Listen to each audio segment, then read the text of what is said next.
Et oui, c'est quand même ce qui a marqué le premier trimestre sur la monture Fujifilm, l'arrivée d'un grand constructeur très réputé comme Sigma, avec 3 objectifs, et pas n'importe lesquels, des 1.4.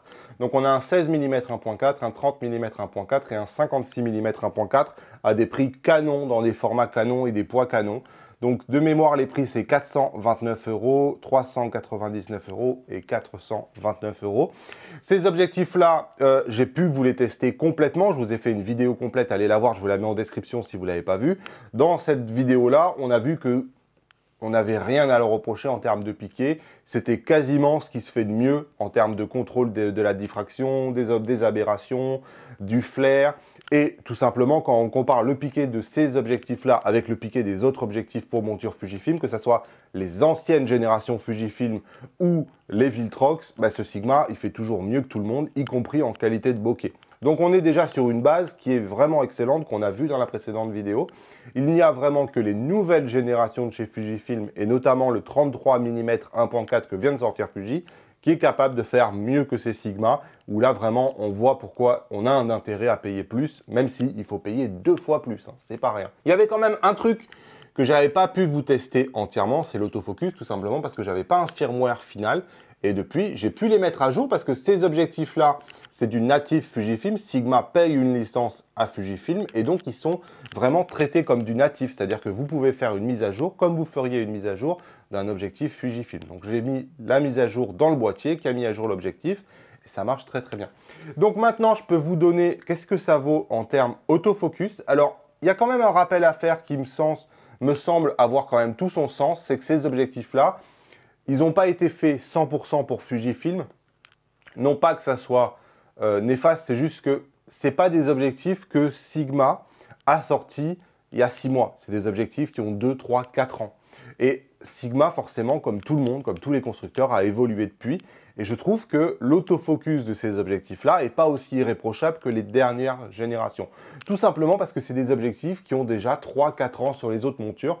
Et Sigma n'a fait que changer la monture en définitive. Vous voyez, sur une course, alors les trois objectifs, pour moi, ont les mêmes performances autofocus. 13, 16, 30 et 56. Il n'y a pas de raison de les séparer. Vous allez avoir exactement les mêmes performances. Et de manière générale, vous voyez, quand on fait une course, par exemple, comme ça, vous allez avoir un phénomène de une photo sur 2, une photo sur 3 est loupée. Vous voyez, celle-ci, elle est un peu floue. Celle-là est pas mal. Celle-là est loupée. Celle-là est pas mal. Celle-là est pas mal. Celle-là est très bien. Très bien aussi. Très bien aussi. Flou. Très bien. Vous voyez, flou. Très bien. Très bien. Très bien. Très bien. Celle-là, elle est un peu floue. Celle-là, elle est un peu floue. Celle-là, elle est complètement floue. On voit que il a juste la mise au point, il a un peu du mal. Celle-là, elle est nickel. Celle-là, elle est un peu floue. Ce que je veux vous faire passer, c'est qu'on n'est pas sur du 100%. Malgré tout, on y arrive et une bonne majorité des photos sont nettes. Moi, j'estime que, en termes de performance autofocus, on est à peu près à 60, entre 60 et 70% de bonnes photos et donc entre 30 et 40% de déchets.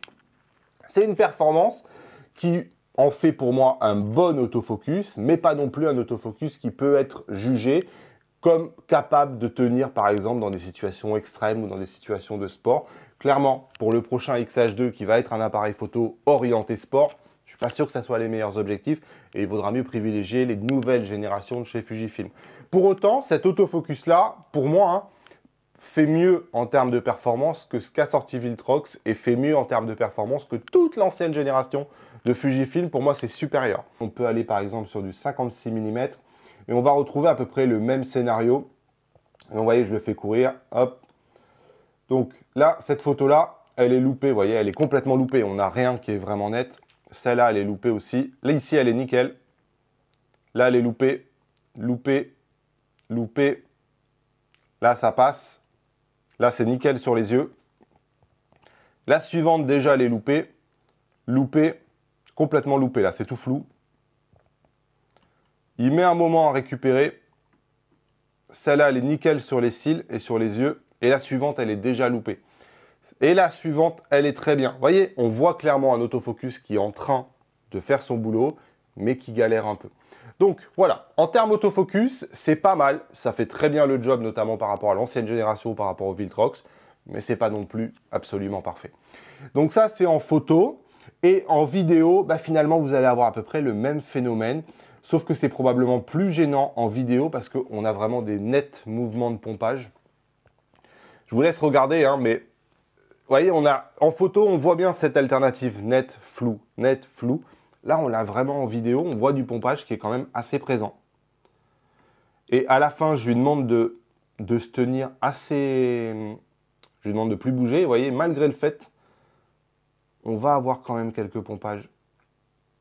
Allez, dès que je commence à m'approcher un tout petit peu, on a un petit délai quand même. Donc, en vidéo, ça fonctionne. Si vous deviez faire un facecam, par exemple, avec ce genre d'objectif, aucun problème, ça fonctionnera. Pour autant, là encore, s'il y a du mouvement, c'est pas non plus irréprochable. Et clairement, il y a du pompage. Vous voyez, sur cet autre exemple au 30 mm, tant qu'elle ne bouge pas, ça fait quand même plutôt bien le job. Donc, c'est pour ça que sur une facecam, aucun problème. Vous voyez, ici, je m'avance un peu, ça fait plutôt bien le job. Hein. Parfois, ça marche bien, mais vous voyez, là, elle va bouger un tout petit peu. Et là, pompage. Arrière, avant, elle revient. Ça galère un peu.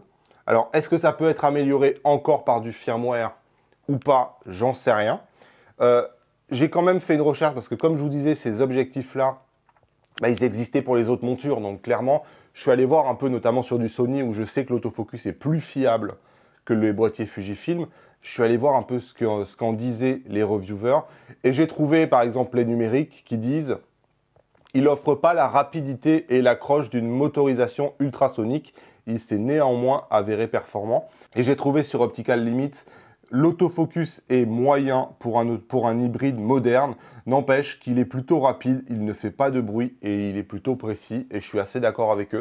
C'est-à-dire qu'on est sur quelque chose qui fait plutôt bien le boulot, mais vous attendez pas non plus à des miracles. Voilà, en conclusion, le package offert par Sigma en termes de rapport qualité-prix me paraît imbattable. On est vraiment sur quelque chose qui est solide. J'ai un coup de cœur particulier pour le 56 mm 1.4 qui pour moi est vraiment ce pourquoi sont faits les boîtiers Fujifilm. Pour le reste, si vous prévoyez de prendre les capteurs, les futurs capteurs, peut-être à 40 millions de pixels ou avec des autofocus ultra méga rapides, probablement que ces objectifs-là vous limiteront et qu'il vaut mieux privilégier les nouvelles générations de chez Fujifilm, notamment le 18 mm 1.4 et le 33 mm 1.4. Pour le reste, je pense que le choix de la raison est le meilleur rapport qualité-prix sur le marché en monture Fujifilm. C'est ces trois objectifs-là. Alors, tous ces objectifs-là, y compris d'ailleurs les Fujifilm, sont disponibles chez ipln.fr et vous pouvez soutenir mon travail avec le code créateur Damien. Voilà, moi, j'ai pas d'intérêt à ce que vous preniez l'un plutôt que l'autre. D'ailleurs, j'ai une plus grosse commission si vous prenez le Fujifilm. Mais n'empêche que je pense que si vous cherchez le meilleur rapport qualité-prix, voilà, le Sigma, clairement, est ici imbattable. Comme d'habitude, vous avez le guide de démarrage du fugiste débutant en cliquant sur les 12 conseils qui sont juste ici. Et moi, je vous dis à bientôt. Salut!